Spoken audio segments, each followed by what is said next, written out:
Hey guys, welcome to the Daily Dose. It is, Wednesday, October 29th, 2025. Hope you're having a great week in this Wednesday edition of the Daily Dose, giving you some Wednesday wisdom, I hope. I'm just continuing to think about this NBA story. A couple things I want to talk about.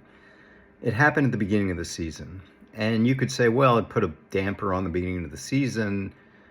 But I think it's actually a good thing for the NBA in terms of its PR and media. I'll tell you why in a second. It's been a long couple months for the NBA.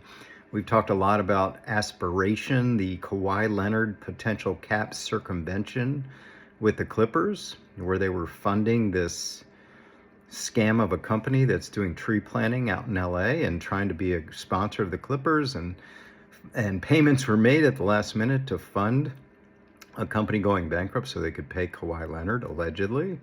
So that's going on. That rattles around the NBA probably for a few more months. They're doing an investigation with a law firm. And now we get this story where you have the FBI director, Kash Patel, standing up there and saying this is the insider trading version of the NBA. It's a bad look. Terry Rozier was allowed to play after the NBA vetted him. I give the NBA some grace there because they don't have subpoena power. They don't have abilities that outside law enforcement would be able to do, and that's what we're seeing now. But here's the thing.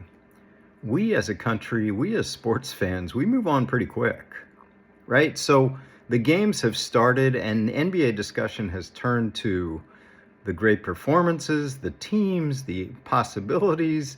A great start for the team I root for, the Philadelphia 76ers. You've got Wembanyama out there. You've got Giannis and the Bucks. And there's a lot going on. And even a few days later, it seems like talk about the NBA has moved to the floor and not to this outside thing. Yeah, it's a huge story, so it'll rat around some, but really we're talking about the start of the season. This would have been a worse story for the NBA if it happened in the offseason, like the Kawhi Leonard cap circumvention story.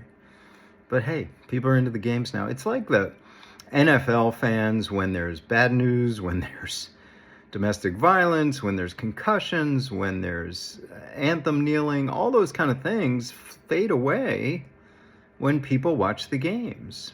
It's like people can have this harsh opinion of concussions and brain trauma and what they're doing to these poor players who they flush out within a year or two, but they watch. It's like that's what we are as sports fans.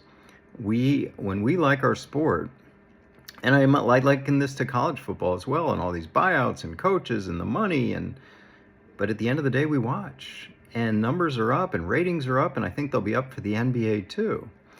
On the bigger picture, I still have concerns about sports betting that I wonder if the genie can be put back in the bottle. Listen, I'm an old man, relatively. I don't put the apps on my phone, the sports betting apps, because that's too easy. You could just look down at your phone any time of day, make a bet, make another bet, make a bet to get even, make a bet on the next pitch, make a bet on the next shot, make a live bet on a game. I don't want that on my phone. And think about 18, 19, 20, 30-year-olds. They don't have the self-control of much older people, so I worry about it. And I know the states have compulsive gambling, Gamblers Anonymous and all that, but I worry about it. It's like, what do we just do? And we'll see in a matter of years, decades, if this has been kind of an epidemic with sports betting being so accessible. But I'm just letting you know, I worry. All right, have a great day.